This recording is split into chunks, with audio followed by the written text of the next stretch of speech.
విజయ్ గారి గెలుపు మీద మీ అభిప్రాయం అంటే? ఆయన పార్టీ పెట్టిండు. ఆయనకి ఆల్రెడీ ముందు నుంచే పార్టీ ముఖ్యమంత్రి చేయాలని ఒక రేంజ్లో బయటికి రాకుండా నియోజకవర్గాల ఎమ్మెల్యేలని ముందు నుంచే ఆయన ఎన్నుకొని జనాలు తిరిగి వాళ్ళ పనులు చేసేలా చేసిండు. ఆయన ముందు ప్లానింగ్ అది. ప్లానింగ్ అయినప్పుడు ఏం జరిగింది, వాళ్ళ ఎమ్మెల్యేలని నిలబెట్టిండు. కొత్త వాళ్ళని తీసుకొచ్చిండు. మొత్తాన్ని కొత్త వాళ్ళు తీసుకొచ్చి వాళ్ళు గెలిచారు. ఓకే, కాకపోతే సరిపోనికి వెళ్ళాలా. విజయ్ గారి గెలుపుని మీరు ముందుగా ఊహించారా?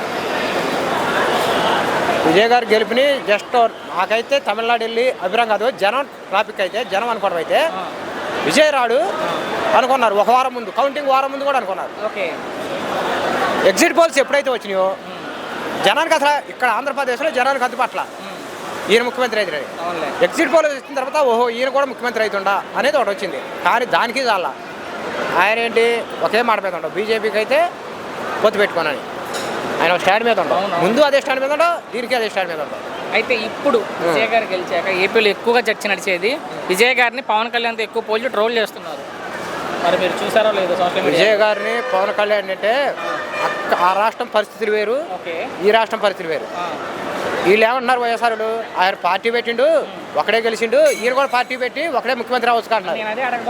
ఓకే, అదే నేను మొన్న అది అందలే రోజా ఆమె ఓకే ఓకే ఓకే ఓకే మాజీ మంత్రి అయినా ఆమె బాగా మాట్లాడలా. ఆమె మామూలు మాట్లాడితే మనం మామూలు మాట్లాడాలి. Okay okay. పవన్ కళ్యాణ్ పరిస్థితి ఏంటంటే పవన్ కళ్యాణ్ పార్టీ పెట్టే ముందు కానీ పార్టీ పెట్టిన తర్వాత ఒక సంవత్సరానికి కానీ కులముద్ర వేశారు. ఆయనకి కాపులు కులముద్ర వేశారు. తమిళనాడులో విజయ్కి కులముద్ర లేదు, మతం కూడా తీసుకోవాలి, అక్కడ కులముద్ర లేదు.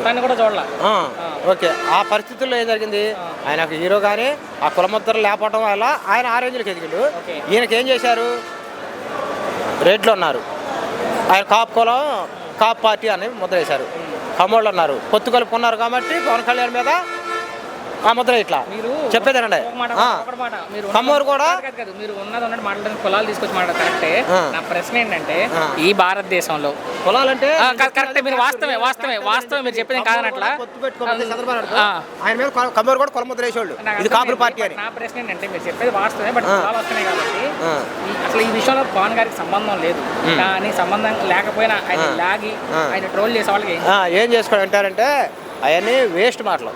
ఒకటే వాళ్ళకి ఏదో ఒకటి న్యూస్ కావాలి, పబ్లిసిటీ కావాలి కాబట్టి వాళ్ళు అలా మాట్లాడుతున్నారు. ఫైనల్ ప్రశ్న అన్న, ఒకవేళ మనిషే కాబట్టి ఈ ఒత్తిడికి తలంగి ఎందుకు వచ్చిన గోల్కి అంత అనుకుని ఒకవేళ 170 స్థానాల్లో సింగిల్ గా జనసేన పోటీ చేస్తే ఎలా ఉంటుంది అనుకుంటారు? పవన్ కళ్యాణ్ అయితే సీఎం కాలేడు. మేబీ 172 రావచ్చు సింగిల్ గా పోటీ చేస్తే. 3 పార్టీలు దేనిగా సింగిల్ వెళ్ళి అనుకుందాం, సింగిల్ గా వెళ్ళి అనుకోండి. ఒక నా అంచనా ప్రకారం అయితే బాగా కష్టపడితే పవన్ కళ్యాణ్ ఒక 20-30 స్థానాల్లో మించి గెలలేడు. 175లో కూడా మరి మిగతా స్థానాలు, మిగతా 150 స్థానాల్లో జగన్ ఎక్కువ కొట్టుపోతాడు, జగనే ఎక్కువ గెలుస్తాడు. చూద్దాం ఎలా ఉంటుంది పరిస్థితి. ఒంటరిగా పోటీ చేస్తే ఇప్పుడు నాకున్న సమాచారం ఏంటంటే 100 ఓట్లకి 45 జగన్ కుంటే ఒక 45 లేవు, 35 ఉంటాయి జగన్కి, 30 టీడీపీకి ఉంటాయి, 65 జనసేనకు 10 ఉంటాయి, 75 ఒక 75 పోతే 25% అసలు ఎటు వేస్తారో తెలియదు. వాళ్ళు మారుస్తారు గవర్నమెంట్ని,